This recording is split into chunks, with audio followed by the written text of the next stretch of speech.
Hello, my dear Pisces. This is your August 2021 horoscope with me, Lada from astrolada.com for anyone who has their sun, moon, and especially rising or ascendant sign in the sign of Pisces. Well, let's see what is happening for you guys. Jupiter is moving out of your sign Pisces. It grazed the early born Pisces for a little bit. The February born Pisces, maybe they felt the expansion energy for a little bit, more optimism, upliftment, but it's moving back into your 12th house, and it's going to stay there till the end of the year. And 12th house, it will return you back to the past a little bit. It will make you reconsider, especially being there with Saturn retrograde in August and in September until the middle of October.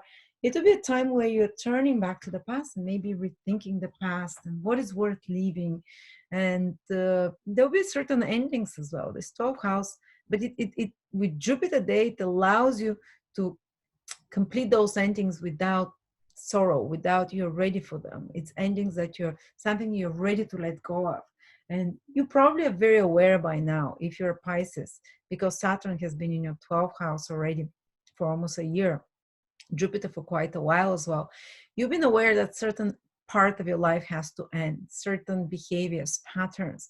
You're aware that there, or even relationships or lifestyles, you're aware that something is dying out, something it can't carry on like that. And if you haven't had the strength to fully say goodbye because you're worried it's going to be painful and you're holding on like a drowning person for a straw, thinking that this is your one thing that makes you who you are. Well, now Jupiter will help you release that when it's returning retrograde back in your 12th house of letting go of endings, and it will make you feel like it's okay.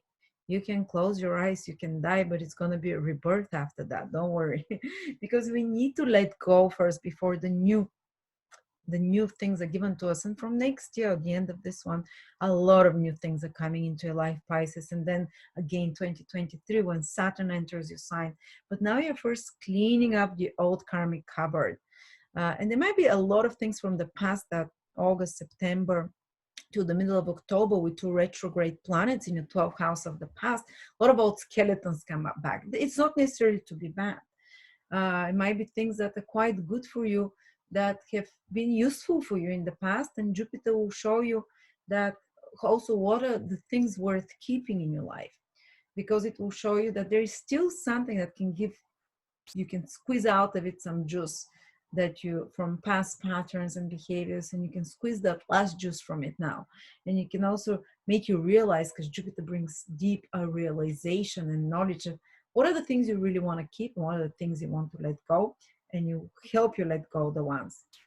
uh, if there have been delays with matters connected to relocation to foreign places, which is the 12th house, relocation to faraway places or foreign residence, Jupiter will make it easier when it enters the 12th house. Again, it will improve the chances there. If you've been doing some research or deep studies, 12th house is connected to that as well, deep diving. uh, Jupiter will help this, will help maybe get results or improve that research and get more understanding there, make it easier. 12th house is also the house of expenses. So sometimes there are more expenses than normal. It's like it's where you give things rather than take things. Again, there is this theme repeating. Um, but also it's the house of long-term investments, interesting enough. So if you've invested something many years ago, now Jupiter can bring you back results from it when it goes retrograde. Or it might be also the Jupiter can bring something beneficial to you, but it's something you're aware of already, you've thought about it, that comes to you from foreign cultures or from foreign places, foreign countries.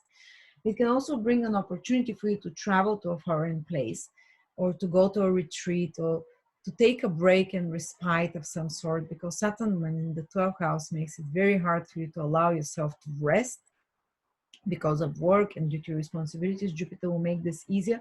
So now in the next 2.5 months can be a good time even to travel somewhere, to go somewhere if you thought, or to take a break if you thought about taking a break. But it's something you've already thought about to do. And you're allowed to take it easy. Actually, till the end of the year, you're allowed. You're allowed to be a bit lost and not know where you're going. You're allowed, and that's what you should do, and actually to spend more time alone, or to explore different cultures if you can, or to explore some spiritual activities. And if Saturn puts some damper on your spiritual life, and or even on your sleep patterns, can Saturn make it hard to sleep when it's in the 12th house, especially for ascendant in Pisces, then Jupiter going back there will make this a bit easier. It will allow you to have more restful sleep and more time alone and more time to rest. But it also can be good if you're working on some project behind the scenes, especially if it's artistic, imaginative, music, art, or something that requires a lot of time alone, studying, researching, preparing. Now, Jupiter will bring illumination, will speed up, will bring more inspiration for such activities as well. But it's almost like there's focus on being more alone, alone time, relaxing for a few months. And if you can take a holiday, Jupiter will guarantee you get some joy out of it as well. Spiritual activities can become easier as well, or more insightful. Work, psychological work with a psychologist can start getting much better results when Jupiter comes back into the 12th house. You can be allowed a bit easier access into past life memories and regressions, into past traumas, and to heal them as well. But the process will take some time. The Saturn is there, and it's not the easiest, but Jupiter will speed it up, or make it easier, sorry. um,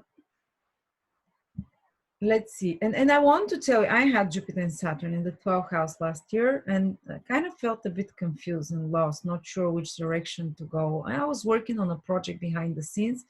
So yeah, it's good to prepare something behind the scenes, but don't push it. It's not going to be born before both planets move into your first house, or at least Jupiter, not before next year or the year after that, 2022. You're in a preparation stage.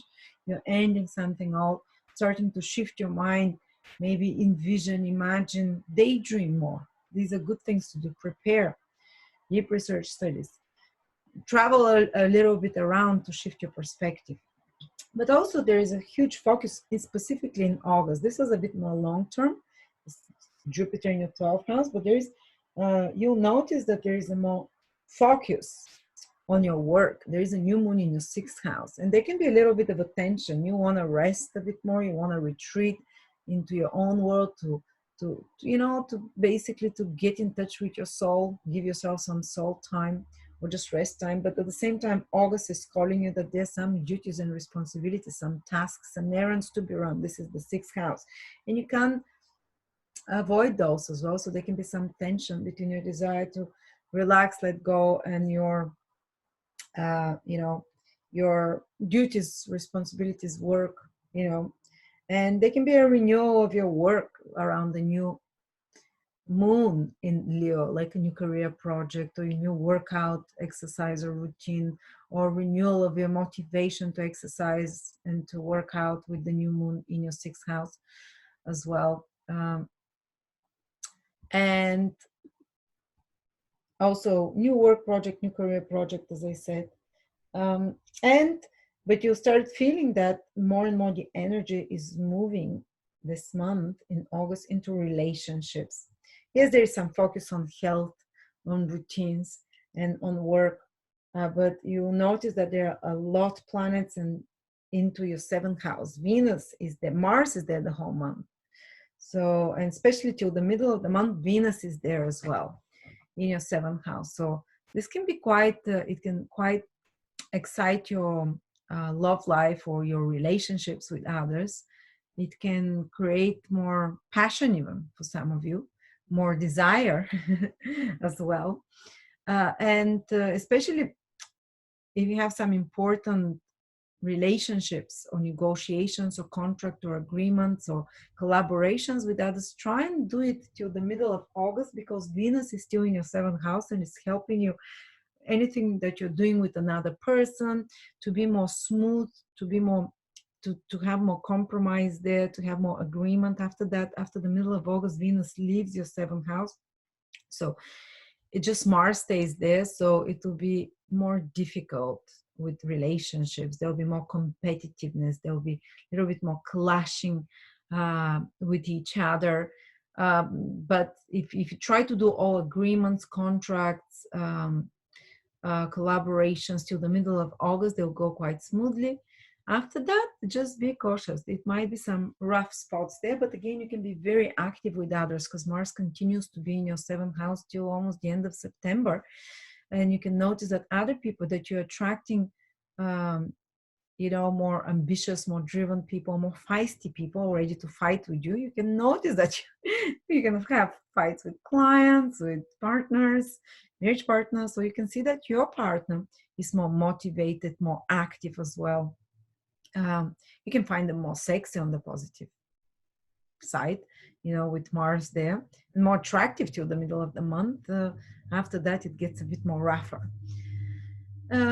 Okay, so if you have to be initiative, because all of those planets in your 12th house, you maybe don't find your own initiative in August, September, even into, but the initiative and the drive can come to you from another Mars. They can push you, and maybe you need that push, so don't get defensive with them. And some good things will come through others as well. Venus is there till the middle, then the sun starts moving there from the end of August. Mercury is there. It will definitely speed up communication, exchange with others. If you're in any career that requires negotiation, working with clients, contracts, working with people on one-to-one, youth, businesses anyway, or most businesses are connected to the seventh house, sales, buying and selling, exchanges with others. You're in for a very busy month, August, September as well. And you can put yourself out into the public as well more and more. If you're in such kind of careers that are more public, or where you have to communicate with others or exchange with others, work on one-to-one basis with another. Just be careful for those, martial moments where you can really feel antagonized by others, so cornered, or you can be the one that pushes others, and gets more impatient with others. But there will be some powerful people. The more the month progresses, first they will be more agreeable, but then the people that come into your life or around you, they'll act more dominant. With the sun, Mars, to masculine planets, they'll be kind of more bossy, and you can notice that your exchanges with others become more bossy, more dominant of some sort. It might be good for some businesses where you have to corner someone and make them agree on something, but otherwise, in personal relationship, you can notice more stubbornness overall. And your partner, but it's good if you want your partner to be active, to be driven. You'll see that from the middle of the month, Venus moves into your 8th house and will stay there the first 10 days of September as well, so from mid-August. And you can see kind of improvement of finances or money that comes to you from others. Some, maybe some tax can come to you, or something connected to help from government, or more money from clients that come to you, or your partner, or some gift from someone. You can also notice that it's easier for you to be more intimate, because Venus will create more ability to intimacy and to share secrets with others, and to create more intimately bonding connections, not necessarily sexual. It might be with a friend, but where you share very private things with another. And they will not take advantage of you. If you do it while Venus is in your 8th house, and you share things, whether it's with a psychologist or close friend or partner, you find yourself that they're, at least for those secret private things, that they give you comfort, and it feels calming, and it feels healing. You can also definitely a lot of focus there on relationships. 6th, 8th house, it's a sexual house as well. You can gain more. Did I tell you? You can gain more money. It can improve the financial situation from the second part of August, whether it's clients from money or business partnerships. What else is the 8th house? The 8th house is the occult, astrology, psychology. You can find a lot of pleasure, because Venus is where you get pleasure from learning astrology, or learning about your chart, to diving into some occult, tarot, esoteric, or forbidden knowledge, or psychology, or even enjoying reading about conspiracies and things like that. It's going to be like your private secret pleasure. But you see, there's a lot of focus on other people. There is the start of the month also focus on work responsibilities and renewal there, but then it becomes more about relationships, collaborating with others, getting activated through others. But there is also a huge focus in August in those emotional houses, the 12th and the 8th, the psychological houses. So I can tell you that August and September, you can have some psychological breakthroughs and healing, which both houses are healing, about releasing and letting go. 8th and 12th house, these are moksha houses of liberations, which implies unloading psychological poison or psychological burden and releasing it. So getting more insight into the depths of your soul, into the deep motivations, into kind of almost like two good planets, they're Jupiter and Venus in those houses. So allowing you more healing on an emotional, psychological level. So working with a psychologist, so using esoteric means like astrology, mysticism, or just time alone when you can become introspective and look within, can have some breakthroughs for you. So there you go. Thank you so much, Pisces. A bit of responsibilities, a bit of relationship, a bit of mystical stuff, and occult, a hodgepodge of things. But generally, overall, quite good times, quite not too many stressful, not if any, influences. Just around the 19th of August, Mercury and Mars are joining in your seventh house. It can become a little, you can have like a verbal fight with someone. Be careful around that part of August, 18th, 19th, around that time when Mercury and Mars are together, 18th, 19th, 17th, 20th, 21st, there can be more tension between you and others, but also you can get a lot of projects done quickly with others as well. That's the high manifestation of Mercury, Mars. You can get a lot done with others if there is not too much competitiveness or frustration. There you go. Thank you so much. And I'll see you next month. Do check Nikola Stojanovic's course on solar returns, how to predict the future with his own unique methods.